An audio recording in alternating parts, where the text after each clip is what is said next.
You know, that's what happens when recess, you know, if you don't have a fence, you just lose kids every time.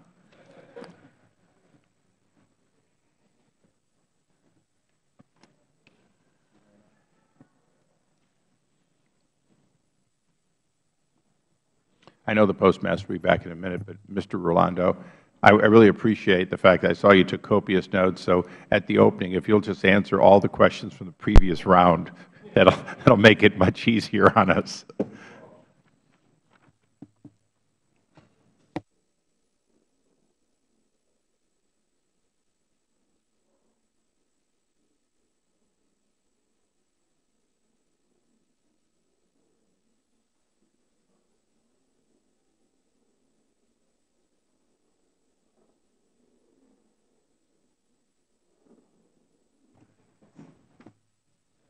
Thank you.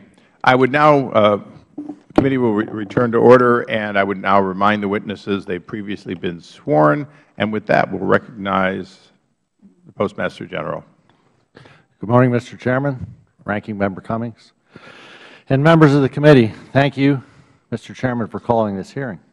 Postal Service is currently operating with a broken business model. Since the economic recession of 2008, we have been experiencing a significant imbalance between revenues and costs. This imbalance will only get worse in the coming decade unless laws that govern the Postal Service are changed. In the past 2 years, the Postal Service has recorded $21 billion in losses, including a default of $11.1 billion in payments to the United States Treasury. The Postal Service has exhausted its borrowing authority and continues to contend with dangerously low liquidity. We are losing $25 million a day, and we are on an unsustainable path. Primarily due to the rise in online bill payment, the use of first-class mail has dropped 28% since the year 2007, which roughly equates to $8 billion in annual revenue that we would have otherwise had today. That steep decline in our most profitable category is not the cause of our financial problems. Our financial problems are due to the fact that we have restrictive laws that prevent us from fully responding to these changes in consumer behavior. Any private sector company could quickly adapt to market changes that we have experienced and remain profitable.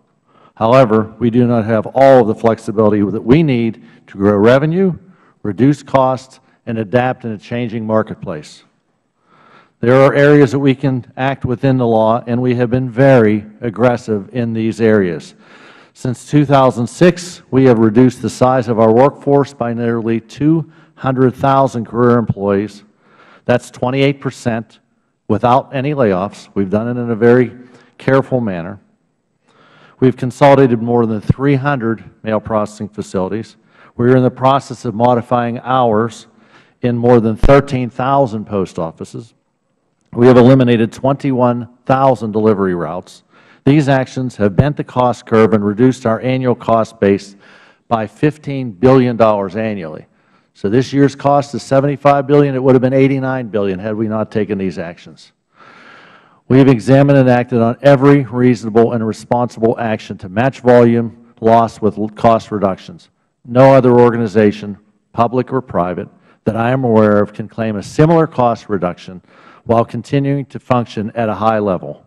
And yet, we have to go much farther, much faster, and we are prepared to do so. In February of this year, the Postal Service announced that it would introduce a new national delivery schedule designed to reduce our costs by approximately $2 billion annually. We did so after receiving advice from our legal counsel. We did so because the continuing resolution in existence at that time did not prevent us from taking this fiscally responsive action. The law was set to expire on March 27th, and we urged Congress not to act to block our new delivery schedule when it enacted the next continuing resolution to fund the government for the rest of the fiscal year. However, according to our legal opinions, House Resolution 933 to fund government operations for the remainder of the fiscal year included language specifically designed to prevent the Postal Service from changing its delivery schedule. According to the law, we are now required to deliver mail as if it were the year 1983. The Postal Service is a law-abiding arm of the Federal Government. Congress passed the law, we reviewed it, we complied with it, and informed our customers, which we did last week. Our customers require certainty, especially of something fundamental as our delivery schedule. And so we announced that we would delay implementation of our new schedule until we gained legislation giving us the ability to move forward. Mr. Chairman, we need the flexibility under the law to implement our new delivery schedule. We need the ability to develop and price products quickly, the ability to control our health care and retirement costs, the ability to switch to a defined contribution retirement system for newly hired employees, the ability to quickly realign our mail processing and delivery and retail networks. We need a more streamlined governance model, and we need more flexibility in the way that we leverage our workforce. Contrary to the arguments that we hear from some parties, it is not enough to merely resolve pre-funding of retiree health benefits. We can implement our 5-year business plan, close the $20 billion budget gap that will be here if we don't act by 2017, and return the Postal Service to long-term profitability, but only if we gain the flexibility in each of these areas. If we do not gain this flexibility, our losses will continue and we will risk becoming a significant burden to the taxpayers. It is that simple. Mr. Chairman, we need Congress to affirmatively grant us the authority to operate the Postal Service in a financially responsible manner. We need full authority to carry out our responsibility and provide universal service to our nation. Every day we record a loss of $25 million. Every day our financial hole gets that much deeper, and we cannot stay on this current path. Let me conclude by thanking this committee for its willingness to address tough issues and pass comprehensive postal reform legislation this year. The Postal Service is a tremendous organization with tremendous people, and we need your help. Thank you. Thank you. Mr. Rolando. Thank you, Chairman Issa and Ranking Member Cummings and the other members of the committee for inviting me to testify at today's hearing. This hearing is vitally important to the 190,000 letter carriers I represent, as well as the 7.5 million private sector workers that are employed by the printing, publishing, paper, direct marketing, e-commerce, and shipping industries that rely on a strong Postal Service. Indeed, our affordable universal service is crucial to the American economy and to American businesses that generate 95% of all mail. My written testimony offers a comprehensive set of options to restore the Postal Service to solvency. This afternoon I will cover the issues you specifically asked me to address in your invitation. On cost savings, the NALC and the other postal unions have contributed billions in savings through collective bargaining. That process concluded for us just 12 weeks ago. The new NALC contract emerged from an interest arbitration that focused on the financial condition of the Postal Service and led to an award that will provide the Postal Service with huge savings in the years to come. As we did during the Great Recession when we worked tirelessly with management to adjust routes in response to reduced mail volume, we've done our part to preserve the viability of the Postal Service through the bargaining process. But more must be done, and we need the Congress to do its part as well. I will highlight 2 cost-cutting reforms from my written testimony. First, the Congress should repeal or dramatically reduce the retiree health pre-funding mandate that has caused over 80% of postal losses since 2007 and pushed us towards insolvency. Applying private sector retiree funding standards to the Postal Service will give us the best chance to adapt, expand our e-commerce delivery volume, and develop new services for our customers as traditional mail volume declines. Some suggest that lifting or reducing the pre-funding burden amounts to a taxpayer bailout. But no taxpayer funds will go to the Postal Service, and retaining the current pre-funding policy will increase, not decrease, the risk of a future taxpayer bailout, forcing the Postal Service to slash service, reduce quality, and degrade its unique last-mile delivery network will simply drive more business away and tip us into a death spiral. We cannot destroy the village to save it. Second, we recommend that Congress give the Postal Service the flexibility to negotiate with its unions to establish a set of postal-only plans within FEBA. This would allow us to use incentives to reduce costs and improve health among postal employees. FEBA does a good job of controlling premium costs, but we could cut postal employee health care costs further if our health plans use single network providers for hospital services and prescription drugs. We could also cut costs for future retirees by better integrating our plans with Medicare and by taking advantage of low-cost prescription drugs through an employer group waiver plan. Most of the savings that the Postal Service wants to achieve by leaving FEBA can be achieved within FEBA with the right kind of reforms. Your invitation also asked about our position on an annual Federal appropriation for the Postal Service. Of course, for most of its history, the Postal Service in America has been funded by both taxpayers and ratepayers, even though we've received no taxpayer subsidies since 1983. And it's certainly true that the Postal Service benefits the nation as a whole, not just ratepayers, by facilitating national markets, strengthening democracy through postal voting and campaign mailings, and promoting local communities with newspapers and periodicals. But we do not support an annual appropriation to strengthen the Postal Service. Other reforms can do the job without help from taxpayers. Finally, you asked for our views on governance reform. We strongly support a fundamental reform of the governance structure of the Postal Service. The goal should be to attract dynamic and entrepreneurial management to the Postal Service and to create a board comparable to private sector boards of directors that govern multi-billion-dollar enterprises. Creating a board with men and women that have deep experience running large national companies and partnering with unionized workforces would help us preserve affordable universal service. In the context of such a restructuring, NALC is prepared to work with Congress, the White House, the Postal Service, and its stakeholders to develop a strong and viable business and regulatory model for the 21st century. Let me conclude by saying the potential insolvency of the Postal Service is no accident. It is not merely the result of technological change, the bad economy, or poor management, though those factors have contributed. Intended or not, it is primarily the result of congressional decisions in 2006 to mandate retiree health pre-funding and to impose strict price controls on postal rates. We will have to continue to make difficult changes, but reversing or revising these policy choices are crucial to saving the Postal Service, and I urge this committee to do so.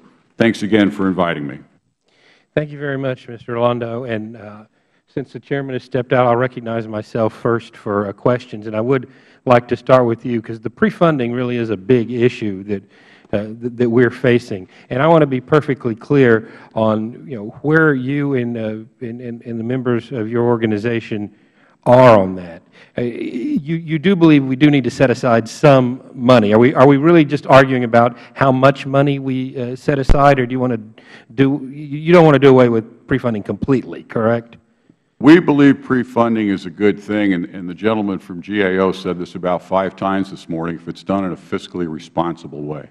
Do you think it's not fiscally responsible to exhaust your borrowing authority, to drain your savings, and to use all your resources to take money from one of your pots and put it in another pot. It's not fiscally responsible. As long as the Postal Services have the surpluses to do what was intended to then fund for pre-funding, we think it's a great idea. All right. So if there's right now, we heard testimony from the GO that if we completely did away with pre-funding, there would still be a deficit.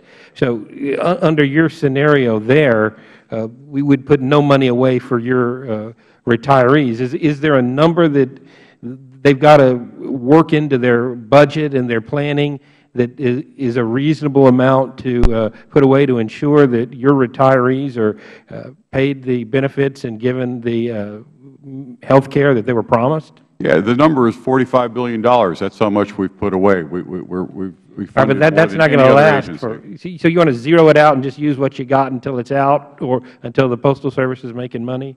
No, when we have surpluses, we should continue to pre-fund. But as we are right now, we've got $45 billion Again, you have to look at the source of the pre-funding. It was thought that at the time in 2006, looking out over, the gentleman earlier said it wasn't 75 years. He's correct. It's more like 92 years is what the amount of time that they did the assumptions for about a 92-year period. What he's confused about is the time that they were going to take to pay it off was 50 years. The 10-year payment. Would you all support I think the term was actuarial-based accrual system or payments?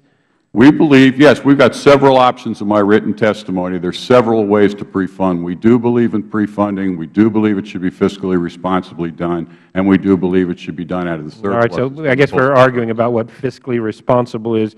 And again, I don't want to put words in your mouth, but you're saying only if there's a profit do we put some, or an excess do we put some away. We don't actually find efficiencies or make changes to our service, dropping down to 5 days, for instance, or raising postal rates to get there. Mm-hmm. What is not fiscally responsible is taking all your money out of the bank, all your borrowing authority, and all your resources, and pretending that you're in default to put money of your own into another account and call it pre-funding for the future. All right, we'll go to the Postmaster General. Thank you, as well for being here. I would imagine there's a slightly different opinion on your part as to what needs to be done with respect to meeting the obligations that and keeping the promises you made to current employees. Yes. First of all, we stand very firm in making sure that we keep the promises to the employees. This organization, and when we were hired, Fred and I, we had the promise of health care, and we have to live up to that. I would tell you that rather than worrying about how much to pre-fund, we need to step back and take the suggestion that you heard from both of us, that we take over our own health care plan, and truthfully, we could work it within the FEHBP. I have no issue with that. As long as we were able to compete it, make it affordable, and cut the cost for our current employees, and then use the full effects of Medicare, which we pay into. The ratepayers are paying Medicare, postal employees are paying Medicare, and conduct our health care like any other business.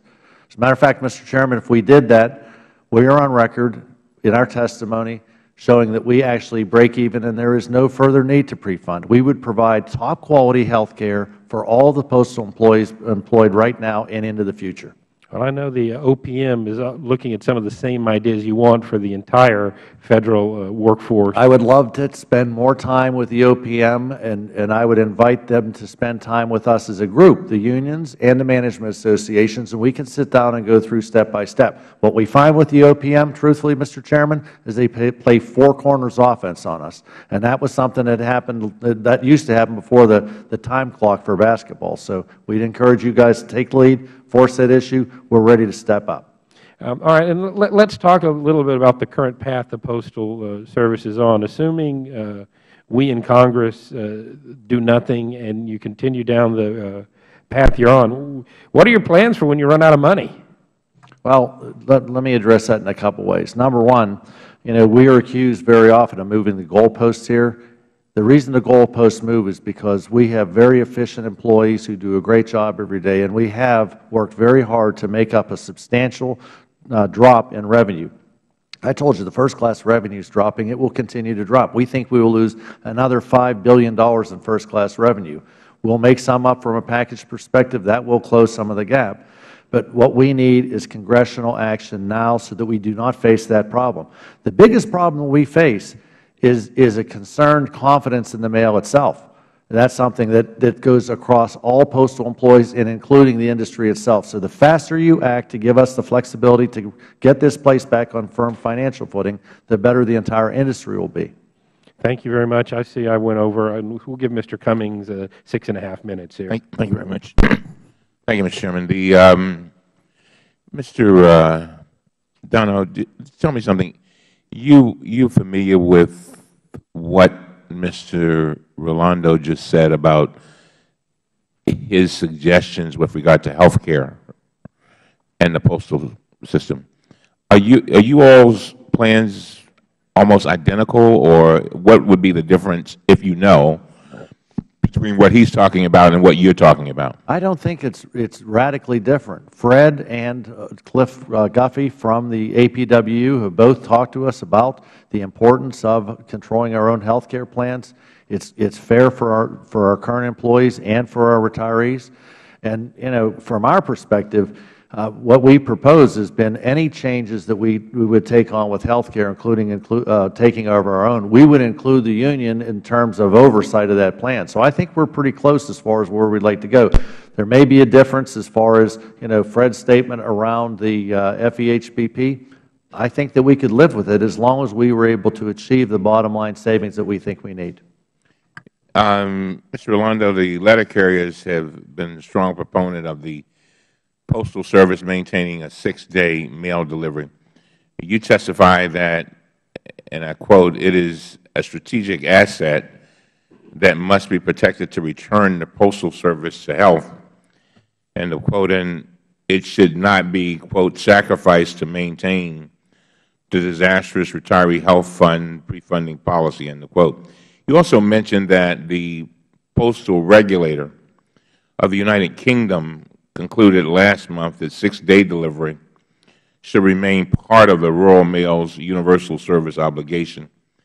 Can you elaborate on the reasons for that decision, and are there specific characteristics of the mailing industry in the United States that may have led to that decision? In the United Kingdom, rather. I believe it has to do with the whole downsizing strategy of sacrificing your networks that you need to achieve the growth to replace the revenue that's being lost. Once you start out with a strategy of dismantling your networks, you lose the ability for growth, especially in what we're facing here in the United States, and I don't believe it's much different in the United Kingdom, what's going on in the whole retail world, and what we're seeing with e-commerce and so forth, and the way the American people are going to shop and the way they're going to want to use the mail. You've got your e-commerce same day, next day delivery. You've got Amazon, eBay, Google, Walmart, the major chains, all competing for that retail market. And the one thing they have in common is the United States Postal Service in order to receive those packages, whether it's same day, one day.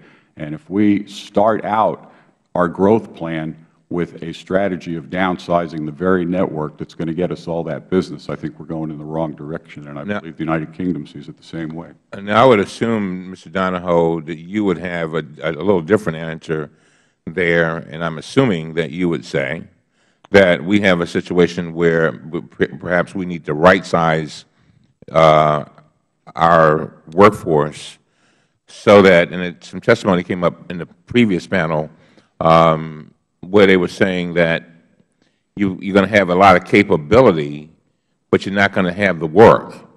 So how do we balance all of that?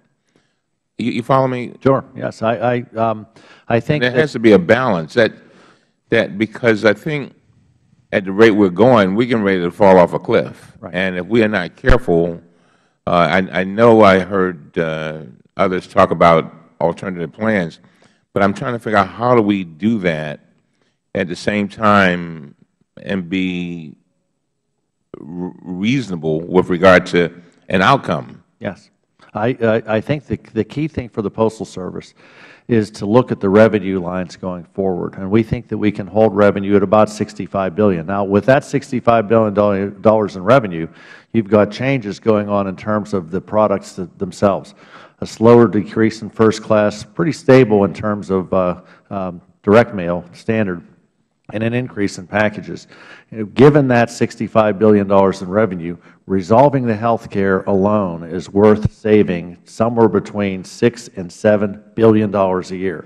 Our current cost structure right now has us at about $74 billion, with that included. So if you address that, if we continue with the consolidations we've been making, we employ the work that we've been able to do with the unions for a lower cost employee, which has worked out very good coming out of the negotiations and arbitrations, and address the 6 to 5 day of package delivery for 6 days, mail for 5 days, we can get our cost structure down to about $61 to $62 billion. That $2 billion in profit every year can be applied against our debt, get us back on firm footing, and put us in good shape going on in the future. The thing we have to be very careful in the terms of a country like Great Britain, they charge 95 cents for a stamp now. If we charge 95 cents for a stamp, we would completely lose our first-class volume, and that would bankrupt this organization. So it's a very careful balance of pricing, product, taking cost out, more flexibility in labor, and addressing these big killer costs like health care. Are you frustrated that when you want to go into an area, a new area, that you seem to run into all kind of obstacles, some of them placed by members? We run into obstacles. We run into obstacles. One of the things that we try to do is focus on core growth. Fred mentioned the package business. It has been great. The carriers have been doing a great job. Rural carriers have been doing a great job.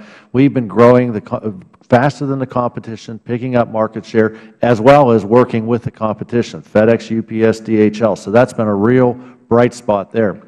We have other areas, trying to merge up direct mail with electronic communication these days, where something that comes in your mailbox can actually be scanned by your cell phone and you can make a purchase that quick. So we've been able to take advantage of those. Where we get a little bit worried and sometimes frustrated is suggestions that we get into some areas that we don't think we can really make money, nor compete, nor even really have a part in those areas. So there is a little bit of frustration there. Thank you very much. Thank you. The gentleman from Tennessee. Well, thank you, Mr. Chairman. I'm very interested in all the big picture testimony that I've heard today, but I've got a more specific question I want to ask in just a few minutes. But you heard me ask the last panel, do you know how many people total you're paying for their health care now, counting families? I will get you that information. We have health care for retirees, health care for currents, but we do have some people that we employ who opt out of health care because their spouse provides it or something like that. So I'll get you that information. Okay. And of course, the children would come under the plan also. So I just was curious about the total number. Yes. But I had a man from Tennessee who has run a shipping store, and he's participated in this your approved shipper program for many years, but he recently had to renew his contract and was told he could no longer be able to use the click and ship site and would have to go to some private sites. And he wrote me this. He said, now I apparently am grandfathered in, but I won't be listed on the post office's online locator because I use the post office's website to process mail rather than a private vendor. Again, I can be an approved shipper for the U.S. Postal Service so long as I don't use their own website to process my mail. This is both stupid and ridiculous on the face of it. As I note, I can, and in the short term, we'll have to use a private vendor, and all these issues go away, except that this level of stupid shouldn't go unchallenged. The Post Office should have any such programs go to their site first, if not exclusively. And someone who has some influence with them will have to raise the issue because, according to folks at the Postal Service, they can't do anything about it. Now, do you know what he's talking about? I have an idea. I'll follow up if you could give me that information privately. But what we're doing is this. We are actually bidding a system out in the private sector right now to replace some of the click and ship software that we have, and we're transitioning companies onto that. That's what it sounds like. He's getting caught in the middle of that. So we'll follow up. All right. Thank you very much. Thank you. Thank you, Mr. Chairman. Would the gentleman yield? Yes, I'll yield. I'd like to use this time to ask a question of the Postmaster. We've inquired a little bit about the so-called Velasquez contract. Is it fair to say that this is a low-profit contract or a no-profit contract to the Post Office? That's what we have as figures. Is that correct? I think it's a contract that we feel that we can grow revenue with. Velasquez came to us with the proposal, as many other companies. No, I don't. And I appreciate it, Mr. Donahoe. Profit and revenue are two different things. Right. We already heard you're losing money in this category. So you're going to get more volume of something you don't make money on at the expense of the newspapers of America, basically, because that's That's really what this contract does, is to a great extent it takes what people usually pay for in their newspapers, moves it through the postal system, increases your volume. But do you exist to move volume, or do you exist to provide an essential service? And the reason I ask that is if the service is being provided elsewhere by entities, although it's a declining area, entities, they make a profit on it, and the private sector, but you're going to take it in, not make any money on it. What's the basis for it other than revenue? I mean, is it justified against reducing the rate of decrease of the post office? We'll make money on this because what happens, Mr. Chairman, is we bring that type of volume in across all of our routes. You're spreading that cost across the routes, and the revenue per delivery actually goes up. Okay, so let me rephrase that.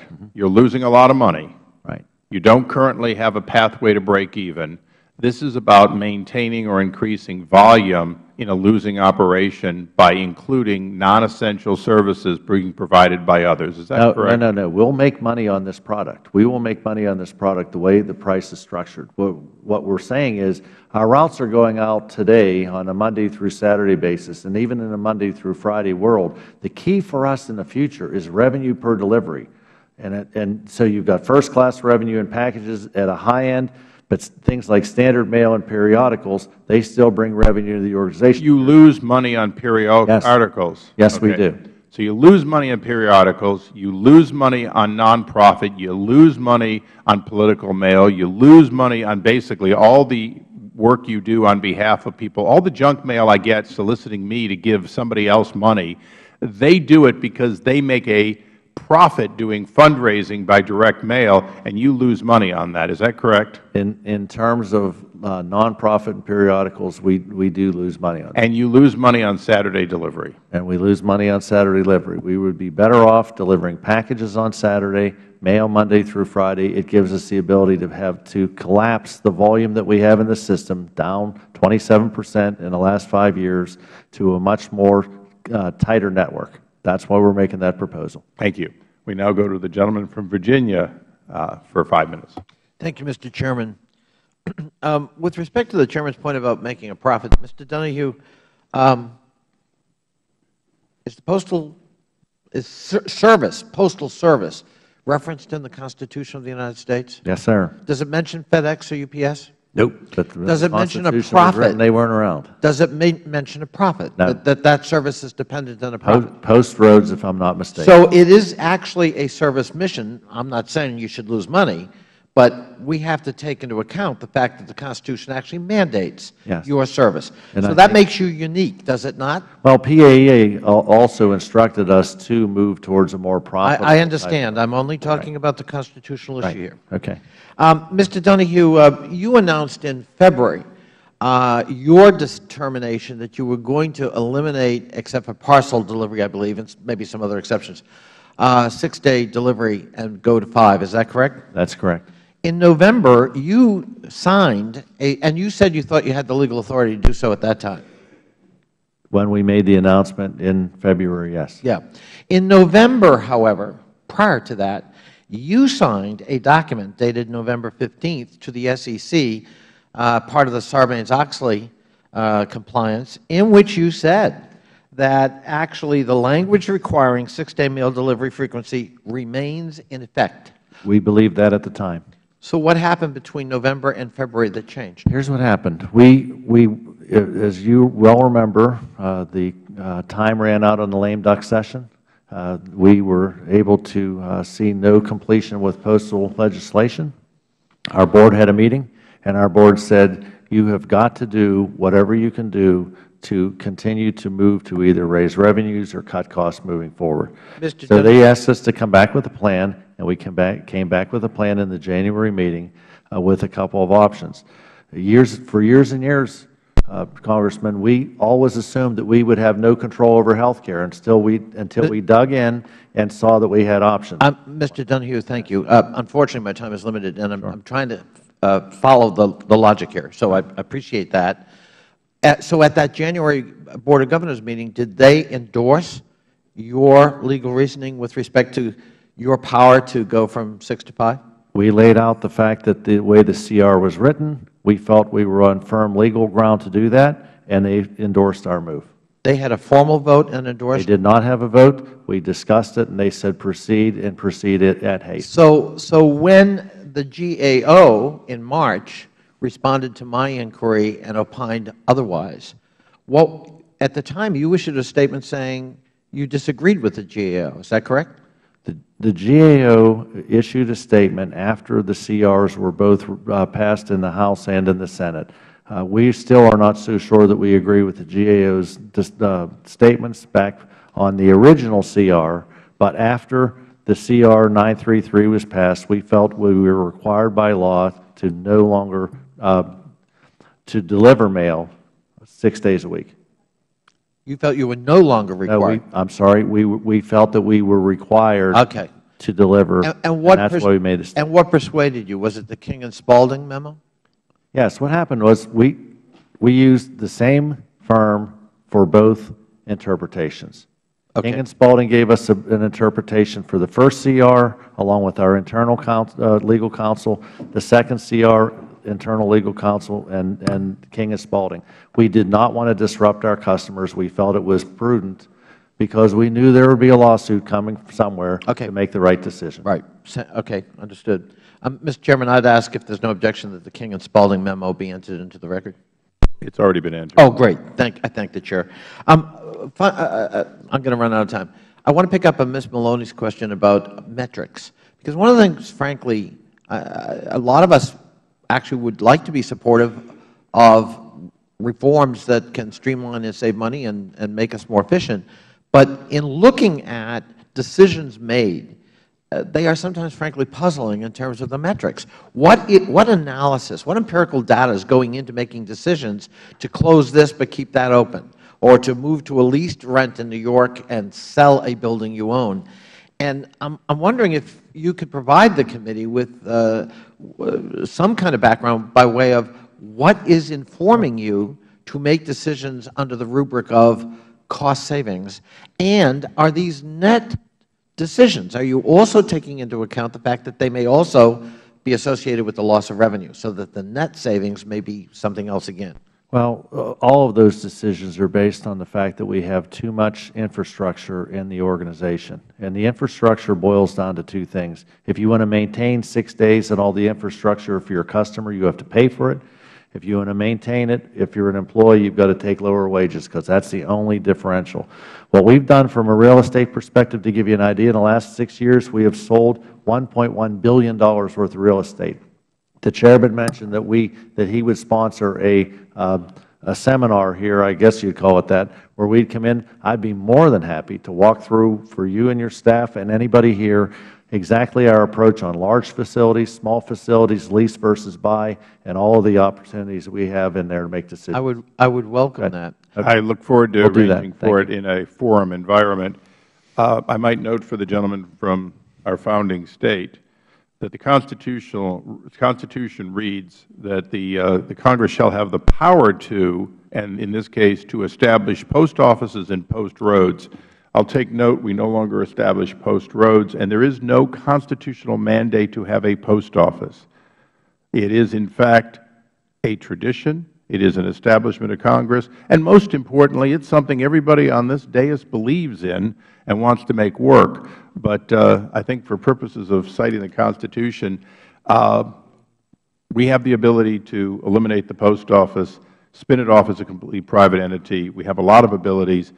I do believe it can be fixed, and I think that's the reason that we have the hearing here today. With that, I'd like to go to the gentleman from Wisconsin at this time, or Mr. Cartwright, gentleman from Pennsylvania. Thank you, Mr. Chairman. Mr.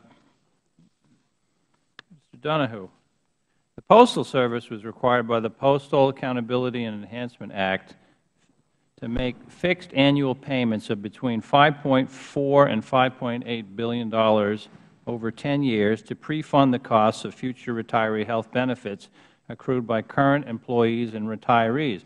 As a result of its deteriorating financial condition, the Postal Service defaulted on $11.1 billion in pre-funding payments for fiscal years 2011-2012. Postal Service has also stated that its financial condition may prevent it from making its $5.6 billion payment due in September. And now many have criticized this pre-funding requirement. In fact, you said in your statement that it is set at unrealistic levels. Is that correct? I think that it is, but as I have also said, I think there is a solution to eliminate pre-funding with our own health care. Now, the fact is that no other business or government entity has to face this kind of pre-funding requirement. Am I correct in that? Mr. Dodaro said the Federal Government through the military does. I'm not. I think that most companies that provide retiree health benefits are required some way, shape, or form to fund them. So, well, Mr. Donahoe, do you agree that the pre-funding mandate, as applies to the Post Office, is unfair? I think it has hurt us financially, but I think it is the responsible thing to do. If we expect as employees to have health care and retirement, we have to pay for it. It cannot be funded by the taxpayers. And I think that we owe it to this body to put our plans forward. That I think Fred and I both agree there is a solution here, and we would ask Congress to act on those and give us the opportunity to compete health care. Well, I want to jump in here, Mr. Donohue. In April 2012, the Senate did pass the 21st Century Postal Service Act, which contained a provision easing this burdensome pre-funding payment requirement. Provision would have required the Postal Service to fund 80% of the actuarial liability of retiree health costs over 40 years. Yep. Now, Mr. Donohue, what financial relief would the Senate's provision provide for the Postal Service, and do you believe more could be done? Yes, the Senate provided some relief based on changing the actuarial formulas and requiring us to only pay 80%. What we would propose, and we would ask Congress to sit down and look at our plans to actually move away from the current health care structure we have now. It is much more efficient. It includes Medicare, and we wouldn't need even to be arguing about pre-funding at all. We think we have a solution. Okay. And now, President Rolando, I have a question for you. The media often reports that labor costs represent a much higher percentage of the Postal Service's total expenses compared to competitors, and they frequently cite an 80% figure at USPS. Can you explain for us why the USPS's labor costs are higher than their competitors? Yeah, actually that figure has come down about 10% over the last few years. The answer is simple. We're very labor intensive. We go to every house 6 days a week. You can lower that labor cost. You could eliminate delivery altogether and have everybody come pick up their mail at the post office. But again, we're here with a universal service obligation. We're not looking to turn this thing into a corporate profit machine. So. And Mr. Rolando, do you feel that the percentage of labor costs is appropriate for the kind of service that we get from our National Postal Service? Absolutely. The productivity, and I think the Postmaster General has said this many times, the productivity is not the problem. The employees are working harder than ever. Their street time has increased by 25% over the last few years. If I could comment on labor, if you don't mind. Please. I think an interesting thing to look at, I mentioned before when we were talking about total cost, the goal would be to get down to a $62 billion cost level, and that would put us in reasonably profitable territory and give us the opportunity to pay debt down. But even at that level, our labor costs would still consist of about 76% of all costs, because as you shrink your labor costs down, we also are going after a lot of the other non-labor type, non-personnel type costs that would transportation, fuel, things like that. So to Fred's point, we are labor intensive. The key is shrinking the pie. It's not worrying about what portion of the pie is in there.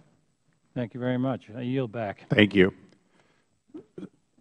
Mr. Donohoe, if you were a private company and you defaulted on your health care for your retirees, the Federal Government doesn't step in and provide the money, do they? No, we would not have health care for the employees. Okay, and you don't pay your health care for retirement. It's substantially paid by the ratepayer, is that right? I pay a portion of it, 30%. The ratepayers pay 70%. Okay. So the only reason that we would just forego that money would be if we didn't mind having the taxpayer pick up what the ratepayer and the employee do not pick up eventually. Because we've already had a legal decision that you would still get it even if you don't pay into it. You're aware of that, right? I think we are absolutely positively responsible for paying for our own health care. Now, I agree. You give a figure of 70-some%, your goal to get to $62 billion.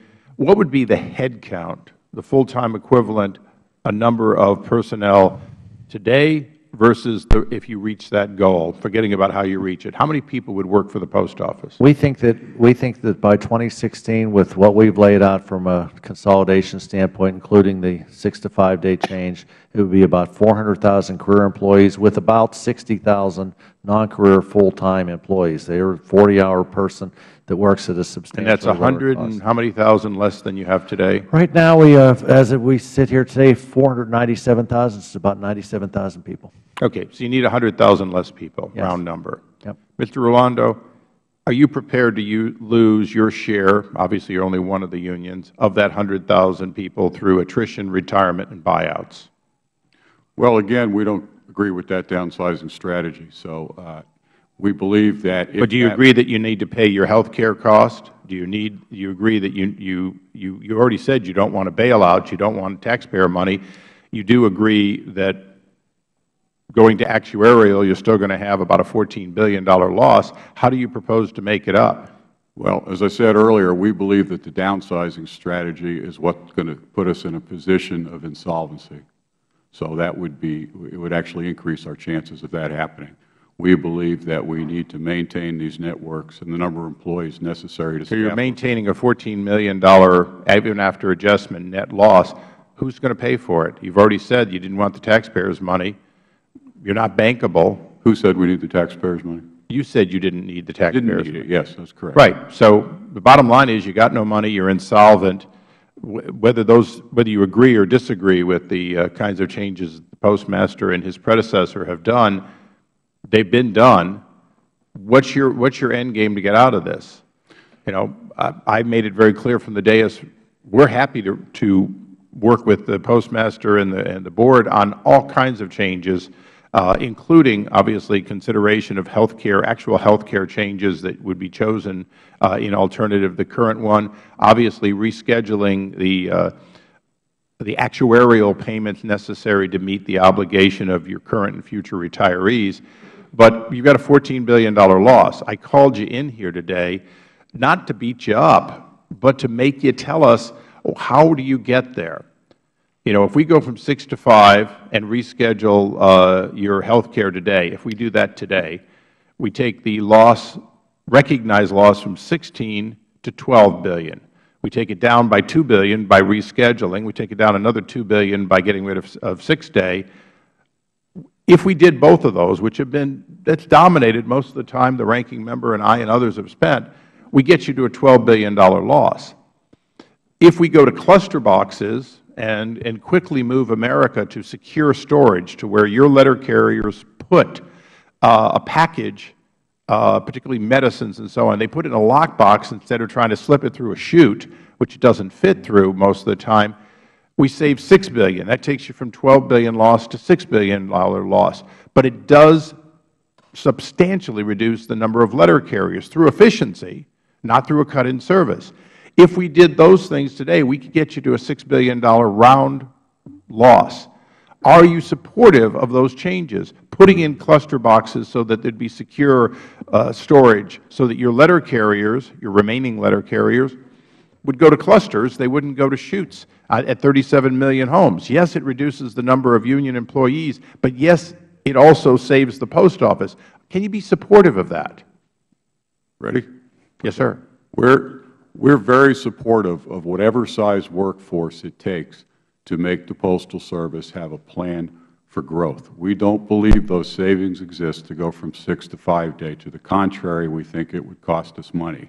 We do believe if the Congress will help us out with the pre-funding and give us what we need to negotiate the health benefit changes we need, which will certainly decrease the liability in pre-funding, address the pension surpluses, give us some pricing relief, and some of the other things that we've been discussing in these bills the last couple of years that will be fine, and without destroying our networks. And we're prepared to have whatever workforce, whether it's more or less, to make sure that the Postal Service can grow into the future.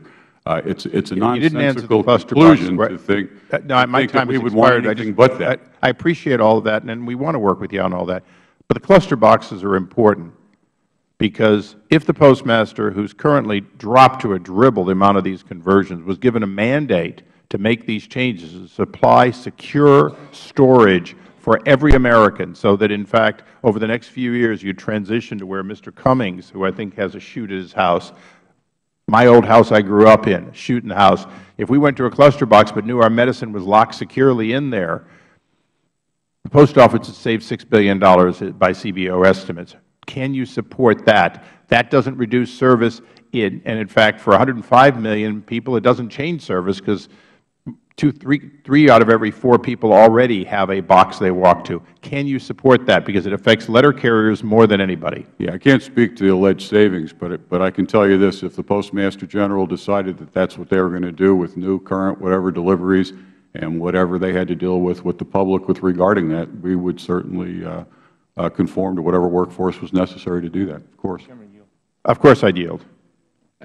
This is, and I hope that and I usually don't do this, but I'm listening very carefully, and You always listen very carefully, Elijah. Mr. Rolando, I'm trying to really make sure that your testimony is clear,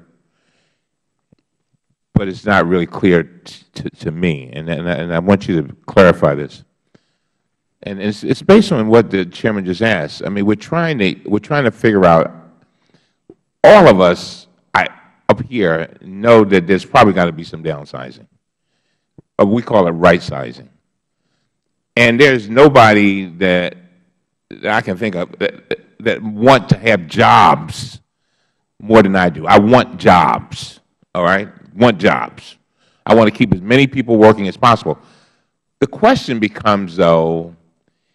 I've been listening to what you've been saying about maintaining the networks. That's what you call them. But if you have more people than the work to do, I'm trying to figure out what is the value of the network if it possibly destroys the very entity. And I'm really, and I think this question goes to your credibility, because we're trying to, the Chairman has been, I think he's, been fair. He said, okay, all right, help me help you. And we need to know that. Right. What is the answer to that? Because we want people working, but at the same time, we don't want to destroy the entity at the same time.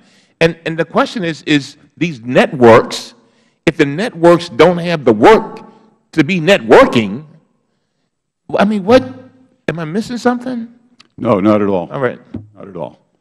Is that we are interested in the Postal Service being able to grow and replace the revenue that we've lost through the different technology, recession, whatever it might be. We want to replace that revenue. We want to maintain the networks to the extent we need those networks to accomplish that type growth, as I spoke to earlier with regard to the e-commerce and so forth, and the unique advantage that we have, the competitive advantage in the ability to adapt to the way people shop in the future, whether that's 6 days a week, 7 days a week, 5 days a week, whatever that ends up being. But we don't want to start out with a downsizing strategy of changing a network, eliminating a day of delivery, opening those mailboxes to competitors right off the bat before we even enter into that market. Whatever that workforce looks like after we've accomplished that and see what our place in the retail market is, of course, that's what we're going to do, because we have, of course, an interest in the solvency of the Postal Service and the growth of the Postal Service. And just this last question, and I guess what I'm trying to get to is there something, do you believe in the concept of right-sizing?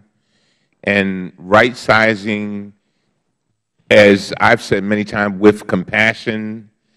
I mean, is that Let me tell you how compassionate it is. We've lost 193,000 jobs in the Postal Service in the last few years. My union's probably, I don't know, 40,000 of those jobs. That was done jointly. The NALC and the Postal Service put aside the manuals when we were going through the recession, and we jointly adjusted and eliminated thousands and thousands and thousands of routes and jobs in order to right-size. So we know firsthand what right-sizing is all about. But so are you saying that enough right-sizing has now been done? And this is my last question, Mr. Chairman. Are you saying that you believe that we have now had sufficient right-sizing, and you will never hear me say that the unions have not been phenomenally cooperative? And I think the Postmaster would say the same thing. I agree. You all have been phenomenal. But I'm just trying to get to where you are so I can understand it. So you're saying that perhaps that the right-sizing now is done? No. Enough has been done? No, I didn't say that. All right, well, what are you saying? I'm saying let's look and see what we're going to do with the retail market and see what kind of workforce we need to grow the business. Gotcha. All right, thank you. Thank you. I think you helped make it very clear.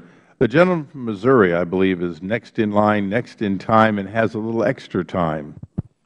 Thank you so much, Mr. Chair, and thank you for conducting this hearing. Let me start with the Postmaster. In an April 11, 2013 Bloomberg article, Postmaster General Donahue, you are quoted as saying, without being able to cut back to 5 delivery days from 6, the Postal Service will take its board's advice and ask its employee unions to renegotiate multi-year contracts.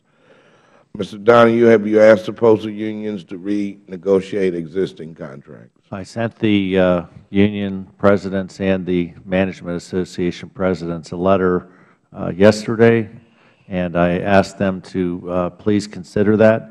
What I'd like to do is sit down before we do anything as a group and have a session where we kick around some ideas. There may be some opportunities in there that we should look at. And so that will be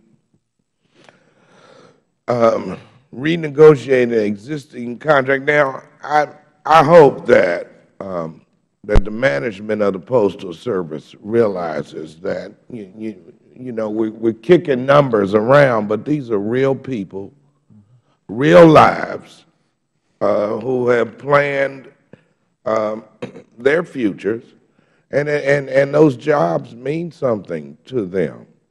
I mean, and I'm going to get Mr. Rolando into the discussion too, but I mean, have you let me thought about that?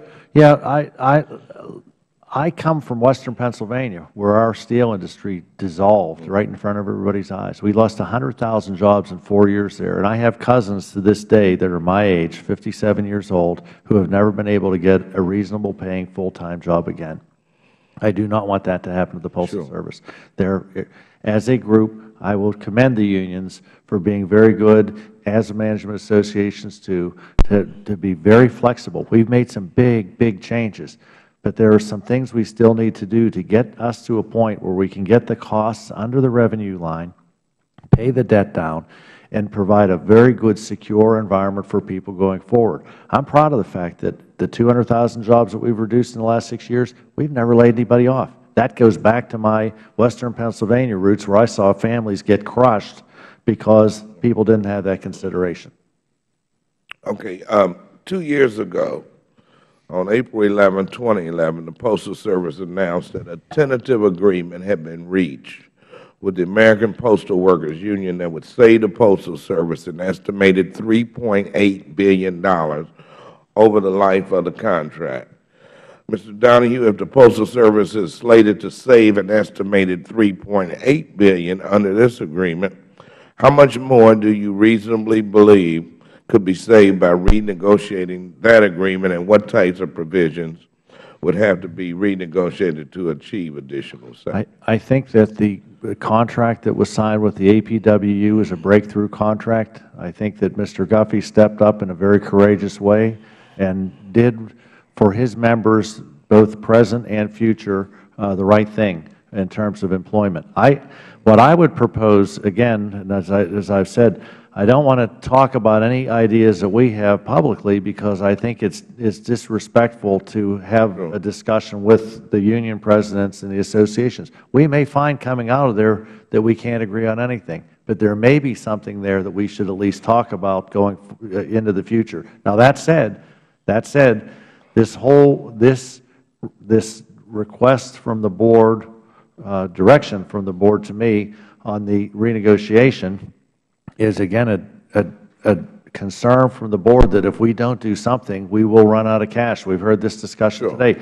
Passing comprehensive postal legislation can resolve this. Our business plan gets us back to profitability without having to do anything until we get with the unions again in 2015 when the regular scheduled talks begin again. Okay, and additionally, both the National Association of Letter Carriers and National Postal Mail Handlers Union recently concluded their arbitration processes with the Postal Service, and agreements with both unions are now in place in 2016. Yes. Did either of these agreements provide significant savings? Yes, they did. With the carriers agreement, I think that we reached a breakthrough on flexibility for what we call city carrier associates. I think that gives us the ability to deliver packages on the weekends in a very affordable manner. I think that was a breakthrough. I also think that if you take a look at what we have been able to come up with the carriers going forward in terms of affordable career employees for the future, that sets a good tone. Now, saying that, I will also say, and I know it's a hot spot with people, I think it is critical that we as an organization consider defined contribution retirement systems for our people going into the future. I know, and we've done a lot of work on this, it scares people sometimes, but with the uncertainty in the Postal Service in the future, I think that we could assemble a very good benefits package for retirement that's not only good for a person in the shorter run, 20 years, but it's transportable. And you're probably going down the correct path in that, because that's the model that most American businesses have taken. Mr. Rolando, you've said through the testimony today in this hearing, we know that the business model has to change in order for the postal system to survive. Has there been any contemplation of replacing the FEHBP with the Affordable Care Act? I mean, under the law, which is about to be implemented in 2014, the Affordable Care Act says that if an employer does not provide health insurance, then they will be penalized. And then perhaps, if an employee doesn't have it, or an American doesn't have it, then they will be penalized. I mean, has anybody done a balance sheet on that? Well, let me start out with your first comment. With regard to the business model, we do believe there needs to be a change in the business model. We just want one with some vision for the future, for growth, not downsizing. With regard to the health care and the whole business about the agreement, when I saw that from the Board of Governors, it had an insulting component that I won't get into, but it had another component that it was unnecessary, because a major part of the arbitration award that we got with the Postal Service was a memorandum of understanding about health care that allows us to pursue. That's where all the potential, as the Postmaster General has alluded to, that's where all the potential is for further savings with regard to our collective bargaining agreement, is what we can negotiate in terms of how we handle health care. And we have a task force that came as a result of that memorandum of understanding, and that's why it's unnecessary. We need to just get busy on that task force. With regard to the Affordable Care Act, our arbitration award provides for all new employees are non-career employees. Okay? Currently, when they're hired, they have no health insurance and no retirement. Every new employee is non-career. At such a time as the Affordable Care Act comes into play, part of that arbitration award indicates how those individuals will be insured pursuant to the Affordable Care Act and the required contribution by the Postal Service by virtue of that law. Yeah, and I guess let me toss this out for both of you. That is the sticking point for this Congress. That's the prepayment of the health benefit. I mean, it's and apparently we are stuck on this side of the table because one side won't give, and so that's the hurdle, the major hurdle. And I'd love to hear from both of you. What do we do?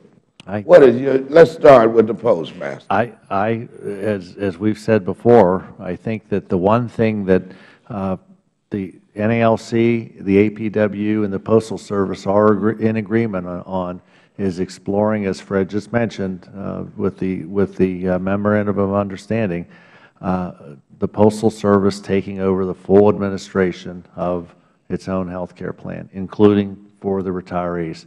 And again, there are different models out there. We're flexible. You know, Fred's mentioned in his testimony that they would like to see it done through the FEHB, as long as the outcome is what the outcome needs to be, and that's elimination of the pre-funding, providing a very good health care plan at a much more affordable competed price, not just out there like with the 217 plans now, and retiree coverage. I think it would be a gigantic breakthrough, not only for the Postal Service, but the rest of the Federal Government. The rest of the Federal Government faces the same problem we do. Mr. Chairman, I know my time, but can I get it? I certainly think that 10 minutes was not nearly enough.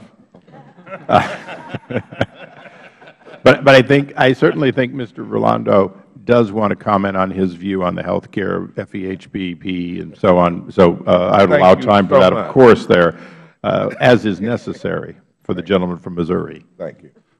Well, you know, you ask what the Congress should do because you're stuck. You know, we have one major area of dispute with the Postal Service, I think. I think doing what he wants to do with 5-day would lose $2 billion. They think that maybe they would gain $2 billion. We see it as downsizing. We want a vision for growth. Beyond that, it's beyond me why the Congress can't consider we have $45 billion in that fund. Nobody else has to do it. We can do pay as we go. There's all kinds of options to earn interest on that money and to continue to put money in that fund as we become profitable. If you look at the pensions, even under the anti-business OPM rules that we have for our pension funds, we're 99% funded in civil service. The average agency, I believe, is 40% funded. We're $3 billion overfunded in FERS. If you use the independent companies'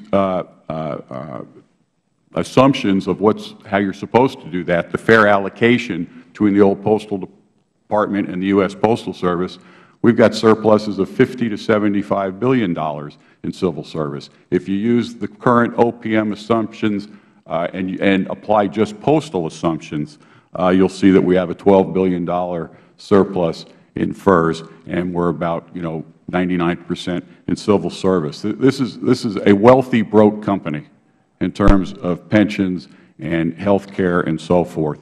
So if we could go forward and fix the pre-funding, address the pensions, give us some pricing freedom, allow us to do what we need to do with health care, maybe open up some products and services, I think that we have a vision for the future that will make the Postal Service flourish for years to come, and I don't see where it's a partisan issue.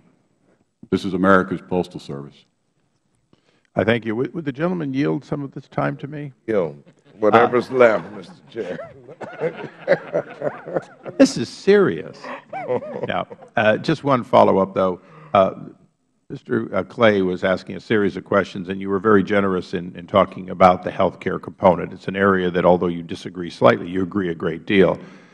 As a rhetorical question, knowing that the rank and file would ultimately make the decision, but if the Federal Government was prepared to hand you the $45 billion in pre-funding and allow you the liberty of making the many changes that you together would negotiate in your contracts, are you prepared to leave the Federal Government off the hook for any eventual shortage? In other words, take responsibility to make sure that future payments match future obligations both for retirees and current employees. Is that something that Labor would consider doing? Because Mr. Clay rightfully so said we should all agree on this. It is a sticking point. One of the sticking points is that what if 20 years from now we get asked to give $50 billion because there isn't enough there? Obviously, the $45 billion would earn more money in a conventional investment rather than T-bills. Obviously, the changes the Postmaster is asked to do with Medicare taking primary position, and then what appears to be a mutual agreement that you could bid out more efficiently than you do on behalf of your various groups of letter carriers. Is that something that you would be prepared to do? That's one of the many items that we need to talk about in the task force that involves a whole lot more than you and me and Postmaster General as far as the actuarial effect. That's why we put the task force together. I can only say that those bold moves, like the gentleman from Missouri is suggesting, we'd love to be able to say we have a request and a concurrence so that we could consider putting those into legislation as a win-win. I have been unfair to the gentleman from Wisconsin. But so we are getting close to putting out a bill. I think we are close. The ranking member and his team and our team worked pretty well in the last Congress to get close. The reason we're not putting one out right now is that we'd like to get even closer to what we need because with the two sides here. Well, not just with these two sides, but quite frankly with the Senate, who started off with no pathway to savings, but they did have some great referrals, and I think we came in on a bipartisan basis with some savings, and I think you see some of it here today, but we do look forward to that. Mr. Pocan, I'm so sorry that you have been relegated to the most important position, one that gives you the anchor position on the first panel. Thank you. Well, thank you, Mr. Chair, and thank you, gentlemen, for being here. I do have some questions for Mr. Donohue in a second about some of the questions I have as you're looking at some of the savings. But, Mr. Orlando, I'm going to paraphrase something and tell me if I'm fair in this. Just briefly, what you're essentially saying is you're concerned that we keep the core of the services that people have expected all my lifetime. But the important part is if we need to find ways to keep those core services, additional revenues or other ways, we should do that rather than what some people might call some of the proposals have been more austerity proposals. You want to keep the mission and the core mission of the Postal Service to be what it's been, but how we best supplement that, you're open to have those conversations. Is that? That's correct. We want to maintain the universal service for all Americans regardless of where they live, how much money they make, what was intended. Thank you. And then, Mr. Donohue, I have a couple of questions. One in the healthcare area. I know there's the conversations about how you've been potentially changing things. Do you presently have any postal-specific FEHB claims data on health premiums? We have looked at that. I'm going to have to get back to you on that because our people have talked to the OPM on that. We will have more information coming up soon with the health care plan we're sponsoring for non-career people. Okay. How about any postal employee demographic information specific for health care? Do you have any? We can provide you that information. We have that. Generally, we are a little older group than most of the rest of the Federal Government. If you could get us that information, Mr. Chairman, I would appreciate having that. Absolutely. A second question is something I'm hearing back home on mail sorting. There's been a talk about a pilot program of moving mail sorting from Madison to Milwaukee. And I think the concern we have in our area is that can provide a delay in some of the service. One, is there a pilot program being proposed in my area? And two, how do you ensure that you don't have a delay that I think people are anticipating if this would happen? I mentioned in my testimony we've consolidated 300 facilities. We've got another 120 under review right now, and some are actually being consolidated as we speak. I am not positive that Madison is in this year's 2013 or if it's going to be in 2014. I know we are looking to consolidate. What we're trying to do on the 2014 is figure out how to make the consolidations and maintain a degree of overnight service. That's what we've heard back from customers. That's been the big complaint. And the ones we were doing now, we're able to make those changes and maintain the overnight service. If you do have any specific information to my area, yes. How about if we have somebody come up and sit down with you and walk through everything? I would appreciate that. Absolutely. Yeah, it'd be helpful, because we do have some providers in our area. For example, a biotech firm that their product, the average product they have is 1/5 of one drop of a product that breaks down DNA. They do all their overnight shipments with dry ice, and I just want to make sure that we've got that service still for them. And then the final area is around the Saturday delivery. You know, the question is, I know that in FedEx, their Smart Post program is the fastest growing sector of their market. It's based out of Wisconsin. How they're doing it, it's about 19% up, I think, just from a year ago. And part of that is we're doing the final mile. I mean, we're delivering that last mile of delivery of service. If we are not delivering to every single home, which is part of, I think, what gives us that advantage in doing that, how could that affect, you know, that service as well as our competitiveness with other firms if we're not hitting every single home on Saturdays? What we've looked at is employing the same kind of technology FedEx and UPS use, which is dynamic routing. And so when we sort the packages on Saturday for the carrier routes, the software packages would actually put them in efficient delivery orders. So the people that are now the lower cost employees would work on Saturday, and they would deliver the packages in those areas. Okay, and you've actually got actuarial, some kind of financial model? Yes, we've done all the finance. And if we could just set that up, I would really appreciate it, and especially around the mail sorting, because that's probably the issue back home I'm getting the most often. We'll share the health care, the medicine, and go through the dynamic routing for you. Great. Thank you very much. Sure. I thank the gentleman. Mr. Donahoe, I think if I didn't ask you briefly a couple of questions on now multiple ricin attacks that we believe have occurred, I'd be remiss. And I hope, to the extent that you're prepared, I hope you can answer. We understand, obviously, as many as 2 Senate offices at this point, plus a potential letter to the President. Are there steps that you're taking to protect your employees and to, at the same time, see if there's any additional sources of this material at this time that you can make us aware of? Sure. What we do, Mr. Chairman, as you know, we've had these incidents before, going back to the anthrax attacks over 10 years ago. What we learned back then was the importance of having protocols in place where anything happens, we react. We have, over the course of years, we've had some situations where there have been ricin scares. Not until this date, there's never been any actually proved that have gone through the system. But we've got process that we make sure that our employees know we can actually track the mail back through the system to double check from an employee health standpoint where we are.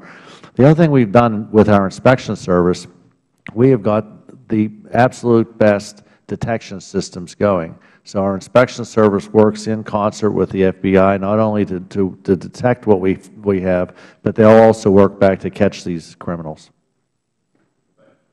Thank you. And, you know, we often talk about rain nor sleet nor dark of night. I think the fact that people would be so vicious as to put a deadly poison that can poison all along the way is another risk that we often don't think of postal carriers as being involved in. Today, we did not cover the processing centers, and at a future time, obviously, they're a major factor. And quite frankly, Mr. Rolando, the one that I'm most concerned about, I believe letter carriers can be worked out on an attrition basis, while processing centers are a little bit less specific or more specific so that you can have a disruption if you're doing the right thing on right-sizing that portion. I want to ask you just one closing question, Mr. Rolando. Do you believe that the Post Office should deliver on both Saturday and Sunday if it can profitably do so?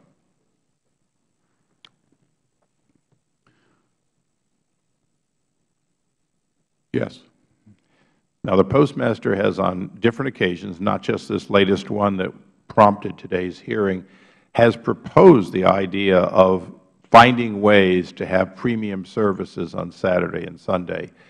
The current proposal, which we're respectful on this side of the dais too, that sometimes you just take the lawyer's opinion and you live with it, but the current situation is one in which the Postmaster proposed a $5.60 cost of getting a Saturday flat envelope delivered.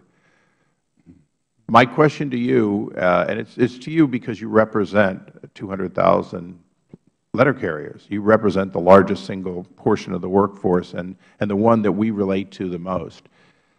Do you believe the goal should be to find the right price so that, in fact, we could have 7-day delivery, not 6, but 7, but make sure that it's paid for so that whether it's a bottle of medicine, pain patches and other things that one of our members referred to, that in fact there could be a scheme in which the Post Office could provide to the greatest extent possible to every point in America every single day of the week, as long as they can do so profitably. And in this day and age, would you support an attempt for the Postmaster to find the right price for that delivery? Well, I believe pricing should certainly cover our costs, because it certainly doesn't do that now. I think we have to be real careful with what that proposal entailed with not having letter mail delivery when you're delivering parcels, because I believe that could, having the shared network of keeping the costs down with the overhead of doing both together. I appreciate that, although I believe letter, not called letter, but the flat pack, the express mail, was envisioned. I think, Mr. Donahoe, it was like $5.60 for a letter, $5.80. Yeah, it's a priority flat rate letter. Priority flat rate. Yes. But maybe I'll pose this to you to keep the dialogue on both sides. If you were given a mandate to find the ability to deliver all mail but have a premium Saturday stamp, what would that price look like at optimum volume for Saturday or Saturday and Sunday? Less than $5.60, more than 47 cents? Can you give us a target number? Off the top of my head, it would be awfully hard. I think the point of the $5.60 for a priority envelope, we would treat that like a package. That's why we said that would be the way we'd go with it. I think what would happen would be the mailers, whether you're a first-class mailer or a standard mailer, they are very price sensitive. I mean, as we have discussions of price goes up to keep Saturday or get rid of Saturday and keep prices down, the keep prices down wins hands down. So I wouldn't even venture a guess to say that people would pay more, other than your point of a priority envelope at $5.60. But I don't think we'd see a ton of volume there, because most people said, hey, I'd do without Saturday delivery. Well, I'll close with just a comment on this. When I send a card to my mom or to other people, and I don't know whether it's going to get there on Friday or not, and somebody says, it's $1 to make sure that if it doesn't get there on Friday, it gets there on Saturday, I think every son in America could put that dollar stamp on. And it's one of the reasons that I mentioned it is the what if. Maybe it won't get there till Monday because Saturday delivery, when you send it on Friday because you forgot, even though you think you're a good son, that's $1 wasted. You send it on Wednesday and it gets there on Friday, and you put the stamp on because you wanted to be sure, that's $1 wasted. But into your aggregated cost, it could, in fact, represent a very affordable price for the what if. I mention that because in the private sector, we have variable pricing for variable services. I think one of the challenges that the letter carriers are facing, that the ranking member and I are facing, is we don't want to arbitrarily tell you to stop doing 5-day or 6-day. What we want to tell you is we want to work with you. We want to be your partners in maintaining quality living wages for your Federal employees doing a public service. Do it within a budget without appropriation, if at all possible. We hope without any appropriation, and maintain the service. I have serious doubts about the innovation leading to vast new products. But having said that, in our bill, we did have a fund to expand innovation, and we will in the next bill. So we called you here today because we thought the American people deserved to hear about this confusion between 6-day anticipated and 5-day, or 5-day anticipated and 6-day, which we will continue to have at least until October. I have a long list of things my staff has given to beat you up, to be honest, Patrick, and I considered using every bit of it. But to be constructive, I know you have a tough job. I've been a CEO. I know what it's like when you have rising revenues and You just throw money at it and everything looks great. Sadly, I also was sitting on the board as we went through some tough times, and you've been through some tough times for your entire time, both in the number 2 position and number 1. Mr. Rolando, I don't know what it's like to represent hundreds of thousands of people. I do know what it's like to be a rank-and-file union member and to look to your union and say, why am I giving back? Why are things not always better? So my hope is that this is the beginning of a cycle where by the time October comes this year, we will have at least language that can pass out of the House that can maintain the respect for people who already work or are already retired from letter carrying and other services for the Post Office, but meet the requirement of getting a pathway to break even. If we can do that, I think we set the stage for America believing that there are adults on this side of the dais, which according to current polls, they don't believe. And that's one of the goals I have. So I'll throw away all the other questions. I have a couple that I would ask. If we give you questions to be answered after the fact, would you agree to answer them? We'll have staff give you for some of the members that couldn't. Does the ranking member have any further statement? Very quickly. Thank you very much, Mr. Chairman. I started off this hearing by reminding us that we must minimize our distractions to reach our goals. And the other thing that I reminded us of is that you can lose what you have by trying to hang on to what you used to be.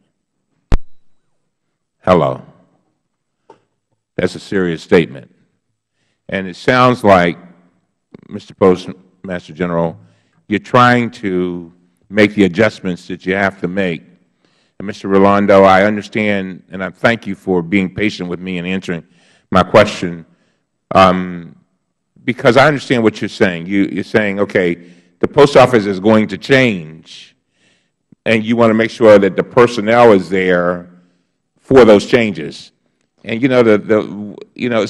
but still, it's going to be a kind of interesting dance, because we had to figure out what that future looks like so that we can even figure out what we need, and at the same time try to make sure that we maintain a healthy postal system whereby the rates are not skyrocketing, there is no uncertainty, unreasonable uncertainty, all of those things. And so I just hope that all of us can sit down and come to an agreement, because one thing is for sure, we can do this. Yep.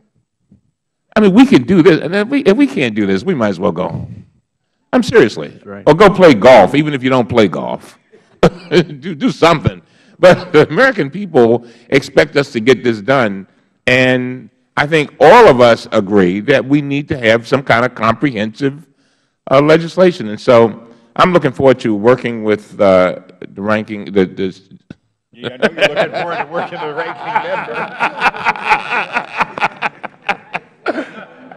I was talking about the subcommittee. But I'm looking forward to working with the chairman as we try to resolve these matters in good faith. And again, I thank you all. Thank you, Mr. Chairman. Thank you. I thank you all. We stand adjourned. Thank you.